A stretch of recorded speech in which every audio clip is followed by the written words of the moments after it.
Hello everyone, welcome to the Watch Poplars. Today I will begin a series of videos that will be including me repotting all of these trees, including the dogwoods here. There's a lot of stuff to do and I need to get it done quickly so that I can get back to my math and get that done so that I could possibly hang out with friends this weekend. That is my rule, that I get my work done first. So I don't have any more of the mountain soil, so I just made a new thing here with this pay dirt and then the patio gravel. But in this series, I want to repot my box elder maple, this big leaf maple seeding in here, as well as this cypress and the locust, these golden rain trees, the western red buds, the poison oaks. And that will be fun. I will make them individual videos. And I think tomorrow I should probably do some in the morning just to get more time for doing math homework. Today I will be starting with my golden rain trees. So, without any further ado, I have to get started. So I will take this out.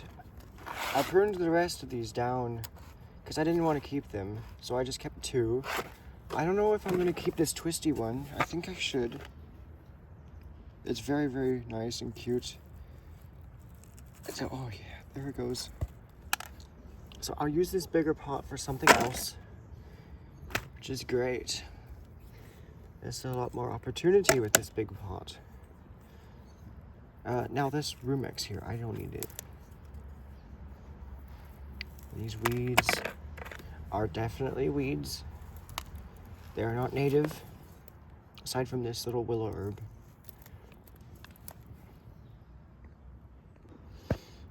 So I'll try to keep this moss. I'll just put it here.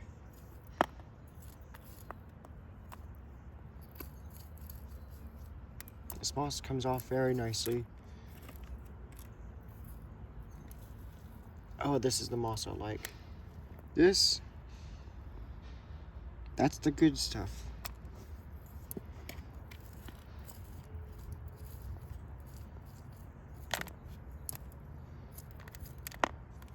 There's a wide range of bryophytes that grow here, and that is one of them.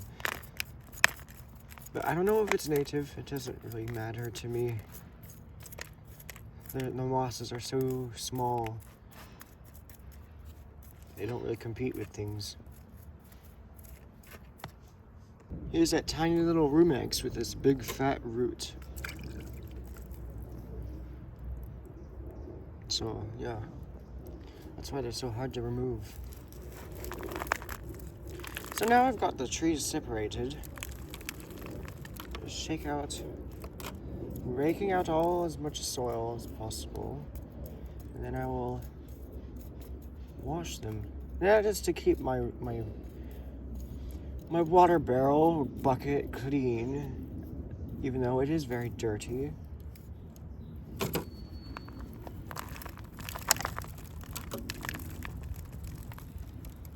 So now I will wash these two trees and I will come back.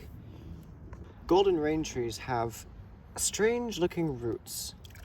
They grow very straight, and then whenever they hit something, they always take a very sharp turn like this. So I have to correct that. I'm gonna switch my hands. This branch somehow got knocked off or something, but there are nodes along here. I don't think I have rubbed off the buds in these areas, so it doesn't hurt. So I'll just prune this tip off, this stub. It's gonna die there anyway. So yeah, there. I accidentally scratched that leader, but it's fine. I didn't do it too deeply. So now I'm gonna cut here, because these roots are kind of straight. These ones have. Yeah, here it is. I did a big cut last time I root pruned this, because it was growing in a big tray and the roots were able to spread out and grow very large. So there's a very awkwardly large root right here, which I think will become a problem in the future. So I need to cut that off very, very short. And I probably need my branch cutters for this, but I think, yeah, the wood isn't too hard. So that's the biggest cut so far. So, I'll put this off. Kind of a severe reduction of the roots once again. So that is it. That is the root pruning for that large one. And it will come back. This is just, and eventually I'll repot these less and less. Eventually, kind of going up to like 5 years without repotting, but that is after the roots were sorted out and after they have kind of matured. So there's another one. This one has a higher chance of survival. This root here is kind of large. That's the main taproot. So there. Actually, yeah, I'm gonna cut that whole root off because I kind of like this. Just kind of it like that. That's really nice. This seedling just grew like this on its own. I don't know how, why, but it's just awesome. It's just the perfect little bonsai of a tree that doesn't really grow in a way favored by many people who do bonsai. So, but I'm trying it, and I'm proud of my openness or open-minded optimism about trying out different species for bonsai. I think I will put both of them in here, one over each drainage hole. I gotta get my trusty redwood drainage screens. Should probably choose one that's kind of fresh and it's not gonna rot so fast. So here, I'm gonna just split this one in two. Oh, they don't want to split in two. I'll just cut it.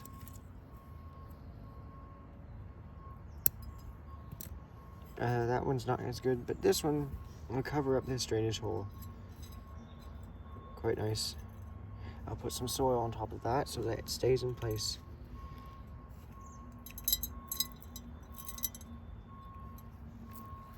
Natural resources. That's what I'm doing. Now I'm putting the other one in.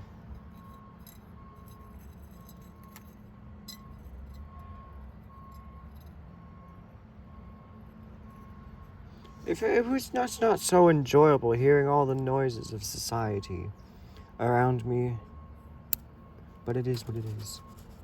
I live in society, and I have to deal with society every day.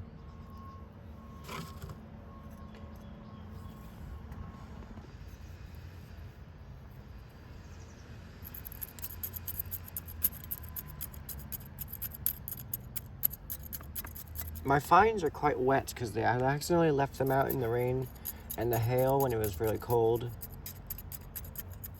So I'm just keeping it open now because we have sunny, warm weather for the foreseeable future. So yeah, that's nice for the soil, not for me, because I want it to be cold, dark, and rainy, and actually snowy. I'm not ready for spring yet. And it's late February. But I also am ready at the same time and excited for spring because I do bonsai. So, I don't know what I should be prioritizing. I think I should be prioritizing my love for spring at this time of year. Because I see the oaks above me. They're starting to, the buds are swelling. I see some leaves coming out, especially on the one above me.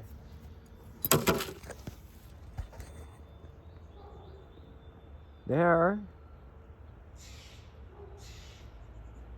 The leaves are coming out, but especially there. So here are the golden rain trees, all repotted. And I'm not going to apply moss because the soil will start sinking as it drains, and I'll just top it off after. But here, they're looking very nice. I will put this with the maples because it is in the maple family Sapindaceae.